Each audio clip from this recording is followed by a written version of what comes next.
Well, welcome back, viewers. Here's that example of a shower fixture arm that is placed in a bad spot.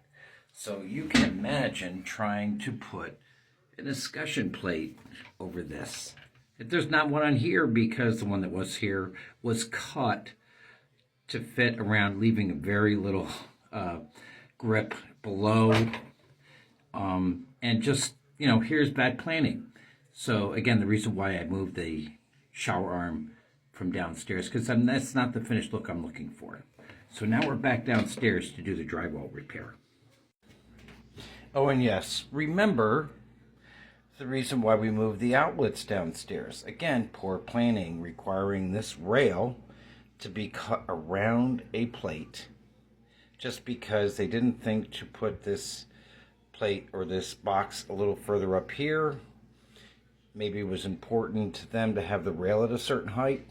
Not sure what the thought was behind that, but just not planning properly, where this simply had to be raised so it would clear and allow the plate to be up here around the wall, and then have the rail run independently of not being interfered by the plate. Okay, so we're back to the drywall repair on each side of the tub. So I put together what we kind of will need in order to do this part of the repair project.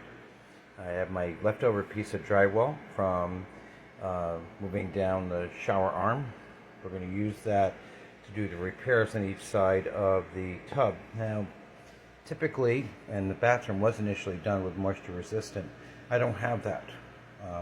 It'd be ideal, okay, but I'm not going to go buy a 4x8 piece of moisture resistant drywall to repair that.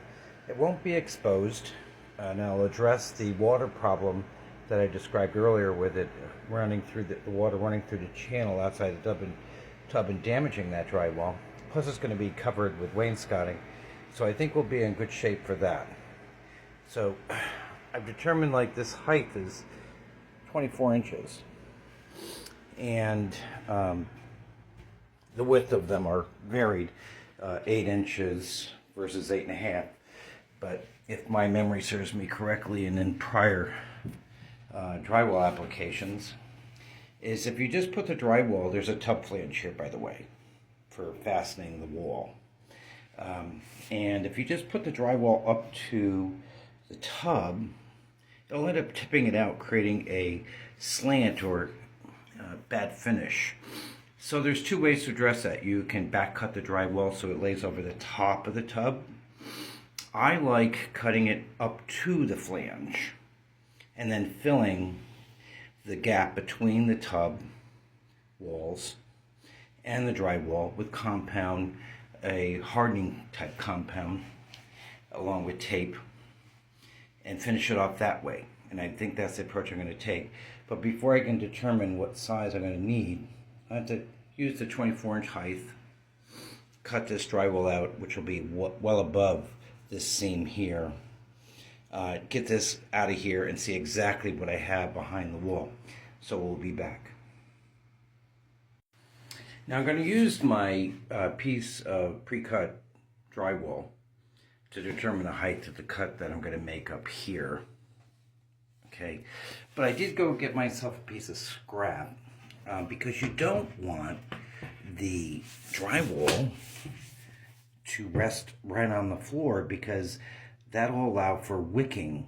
Wicking is when there's water on the surface below, and the drywall will just act like a wick, sucking that water up if you make direct contact with the tile.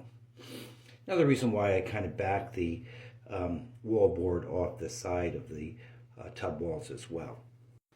Okay, so we've got that section of drywall out, and as I thought, the drywall was only fitting from here up to the flange, and then this was just floated, the tape was floated over there with a modified compound, sort of one with a hardener or fast drying.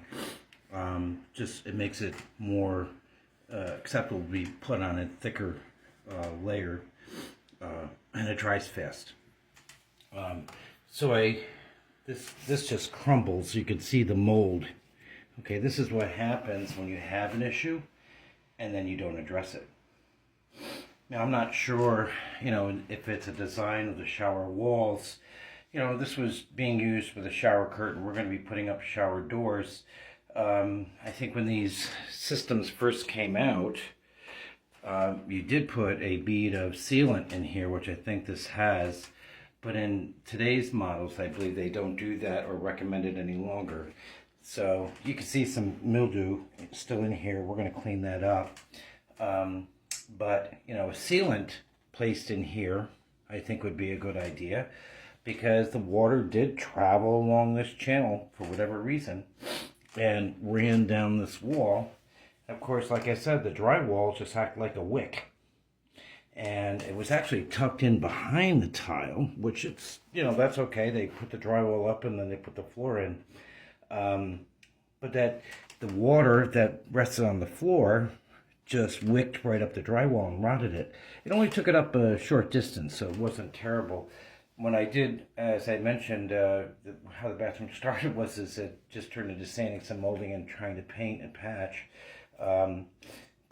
Again, the drywall surface here didn't show huge amount of mildew damage. I did clean it with bleach and repair it, but this is the opportunity to correct the remainder or a good portion of the rot, and then plan on how the next steps are taken for finish.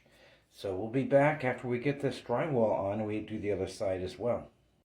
Now, it's not unusual. Hello, Corey. You gotta move out of the way. It's not unusual to find something else you might want to address while doing other work. That's happened a number of times in this project. But we're going to be replacing these doors, but they're basically, the jam here that I noticed is that it was tilted this way, wasn't in there square, either side. Also, this wall is not very plumb. So I'm going to try and see if I can plumb that up a bit, because that will affect the finished product of the new doors. We'll be back. Now, when I like checking for plumb on like doors or longer pieces, I like to get the larger level out. And we want to just put it right up here against this wall. And as you can see, wow, that's way off. So I think it's like almost a ½ inch. Let me get it out there.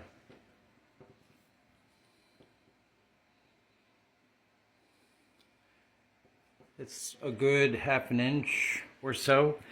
I'm going to see if I can get this wall bottom to move over. It's about my only choice. I noticed that a little bit when I was putting the vanity up against this wall, that this wall looked a bit out of plumb. So I think I'm going to try and cut the nails at the bottom of this stud here, jack stud and the king stud behind it, to try and see if I can tap it over. I know I won't be able to move the sole plate, but I think I can make those adjustments as needed. So we'll be back. Okay, quick update. So when you want to get this wall plumb, you need a spreader. So you just make one. So there's a 2x4 across using the other wall as a brace, pushing this wall over, and guess what happened? It's now plumb and ready for a door. If I had left it the way that it was, it would have been a disaster at trim. Moving on to the other side and repairing the drywall. Okay, so because I cut the nails, the toenails that were holding the framing studs to the plate, I have to refasten with some nice long screws. Just to show you, I mean, when they put this tub in, they should have realized the walls weren't plumb. They did nothing to correct it. Back to drywall repair.